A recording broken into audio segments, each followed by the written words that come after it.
I was sent a clip by one of our South African sisters. And in this particular clip, there is a journalist out of South Africa. Her name is Lindsay Dentlinger. Now, she works for eNCA. And I want you to pay attention to this clip. Now, we know we all are wearing masks now during the pandemic, and that's no different in South Africa. But I want you to watch how she responds to the Mzungus, and then how she responds with the black people wearing masks during the interview. Let's roll that clip. More reaction to the story now. Lindsay Dentlinger is in Parliament. It's up to him now to take the offer up. Thank you very much, John. Quickly, Koleko Shengwa, please keep your mask on though, Koleko. From the IF, thank you very much, Mr. Peter Groenewald from the Freedom Front Plus. If I can ask Mr. Kwankwa there from the UDM, please can you keep your mask on, sir? Sorry to step on up. Today, our reporter Lindsay Dentlinger is now outside court in Cape Town to tell us more. Good morning, Lindsay. Sorry, Mr. Bonga, can I just ask you to put your mask on before you continue? We are trying to respect COVID-19 protocols and set a good example. Over your nose too, please, sir. Thank you. Sorry, as you were saying. I think there were two major disappointments, Lindsay, I'm afraid. Yeah. Boy, Lindsay is that bold with it, isn't she? My thing is, I would have noticed that real quick. Like, hold on, I would have been like, hold on. You just interviewed him. You didn't say nothing about no mask. Why are you telling me something? Who you supposed to be? What you work for? And then I would have just dismissed her after that and like, hey, any of y'all got any questions for me? If you don't, I'm out. Like, you don't just sit up here and try to tell me what to do like you the mask police. So black people have to wear the mask, but the Mzungus don't have to wear the mask.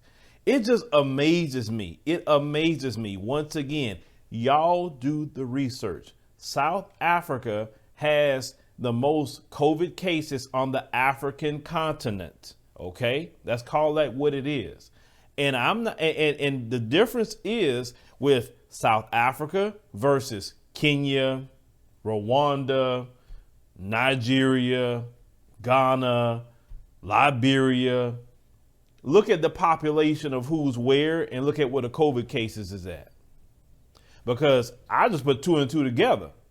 Because y'all don't wear masks on a good day. What are you talking about? We just covered a story where one of their people is in the store, don't want to wear a mask, pulling the same crap over here, the Constitution, my rights and all of that. No, you feel your right is white supremacy and you don't have to listen to anybody. But it's the same thing. They want to try to enact some sort of rule and law on black people. Listen, let me tell y'all in South Africa, y'all listen, these videos are coming up and you guys are sending them to me. I appreciate it because maybe they won't point this out. Y'all got to get Karen in line. Y'all got to get Karen in line. It ain't no way that Karen gonna tell me crap. Let me tell you something. Do you really think if black Americans was 90% of this population, that any Karen would be telling us anything? I mean, y'all really think about that. Y'all know our history, South Africa, throughout the world. You know our history. You know we have been the one that's fought against white supremacy more than any other group. Do you really think we would put up with that if we was 90% of the population? Y'all need to start thinking about that. There's no way that Lindsay should be telling y'all anything. Matter of fact, because she pulling the stunt like this, y'all need to make sure Lindsay gets fired and get her out of there because she's discriminatory. I was here to black people. Like, listen, we all gonna wear a mask or we all not, but even if I don't want to wear a mask during the interview, it's called social distancing. You go over there, your camera can zoom in to me. I can hear you from a distance. You're too close anyway. Why do you got to be that close? Like they do here in the media. They put the mics all up in a podium and then they ask questions. It's just that simple. You were too close. He need to be in your face. Why do he need to have a mask on? Or black people have to have a mask on, but the white people don't. Brothers and sisters in South Africa, seriously, I had sent a message, talk with a brother from South Africa, and I had said this. I said, seriously, y'all need some white supremacy education schools. Seriously, to teach you the depths of white supremacy, what it's about, how it operates, how it moves, and then teach you how to counter it and deal with it, and then send you back out in society. And I promise you, you will not have a Karen problem anymore. And you know, the one brother in South Africa agreed. He said, yeah, we actually do need that here. He said, 'cause we really need to know, you know, the deal, like how they do this, how, you know, the little microaggressions, we don't know it like you guys know it, right? So, especially South Africa with the history of apartheid, y'all got to understand, y'all only 25 years outside of apartheid. So you think they don't want you back in apartheid? Oh, they really do. So because of you was in apartheid all that time, you have to do everything you can to get rid of any remnant of apartheid. You got to get rid of any power that they have, any influence that they have, because when they get power and influence, they're going to want you back in apartheid. You guys got to understand that. This is why we as Black Americans don't want no remnant of no slavery, no remnant of Jim Crow or anything. And that's why we always have to stay fighting against it, because if we stay quiet and let them get away with certain things, then we're going to be right back in freaking slavery. Because they reminisce of slavery. This is why they love the Civil War, and they love going to the old colonial plantations that's still here in America. Oh, they reminisce about it because they would love to see Black Americans back in slavery. Oh, they would love it because they didn't have to work. They didn't have to do nothing. Black people did everything. That's a wet dream for a lot of them. So y'all better get Karen in line. That's the only thing I will say. Or y'all gonna be right back in apartheid. Mark my words. You better do something about it. And stop being afraid to be black. Stop. Because, you know, I know Julius Malema scared a lot of y'all. Because it's the same thing here in America too.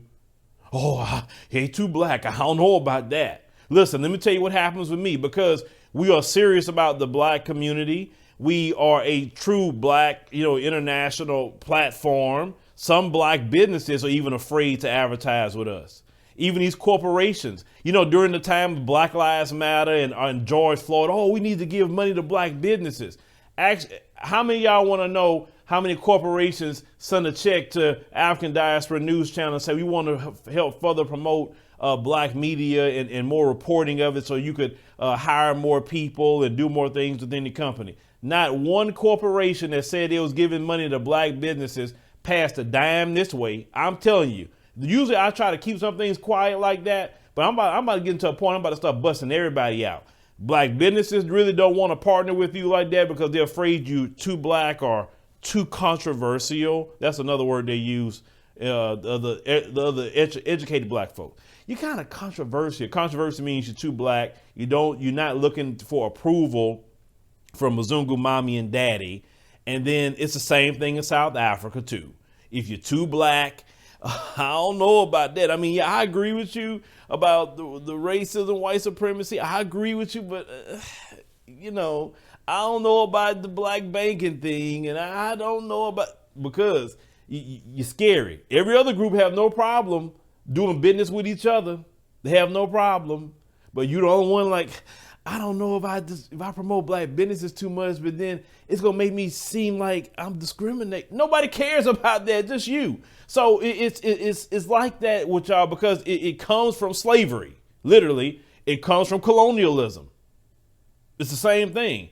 Colonialism and slavery made you in service to the white supremacists. And this is why you're afraid to be too black. That's why it's your problem. What you call it? Y'all kind of militant.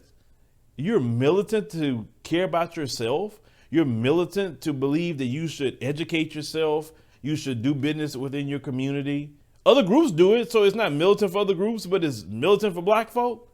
So in South Africa, it's not, Julius Malema is not militant. The EFF is not militant. They care about the black people there, and they want black people to control their own destiny after being in apartheid for 25 years. Stop being afraid to be black. Stop. You can't escape it. You're black. Then no matter if you try to become an Oreo or like y'all say over there, a coconut, that's what y'all say over there. If you're trying to become a coconut or what anything else you want to be, you're still black. That's exactly how you're going to be treated at the end of the day. If you want to be a tool for white supremacy do not have a retirement plan for you. They don't. It never will end well. You will lose your soul and you're going to be discarded to the side and your community won't have nothing to do with you. So you might as well be all in all the way. Let me tell you something before I wrap up. In the scriptures, one thing that even the Lord himself has said, I'd rather you be hot or cold, not lukewarm. Because if you're lukewarm, I'm going to spew you out. See, even the Lord said, pick a side. He said, none of this centrist, you know, I say, well, I'm a centrist. The Lord himself don't want centrists. You either going to be for him or against him. Either going to be for the community or you're going to be against it. Either you're going to be for South Africa or against it. Either you're going to be for Black America or against it. It's no in between. There's no, well, I need to see both sides. Ain't no both sides. Either you all in or you're all out. The Lord said himself, if you in the middle, if you try to keep your 1 foot in, 1 foot out, you know, the community itself, then you no good. So stop being afraid to be black and stop being afraid of these folks. You 90% of the population. That woman don't need to be on the news no more. If she gonna listen, any of them outside of the community gonna be on the news, you gonna respect black people. That's the way you got to tell them, oh, you're gone. You're gone.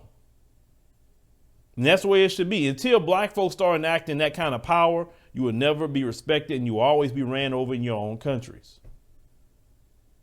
Nobody else gonna put up with that. And you shouldn't put up with it either. But leave me a comment, let me know what you think about this particular video and with this Lindsay lady. South Africans, I need to hear about this. You know, is she gonna be fired? Y'all let me know.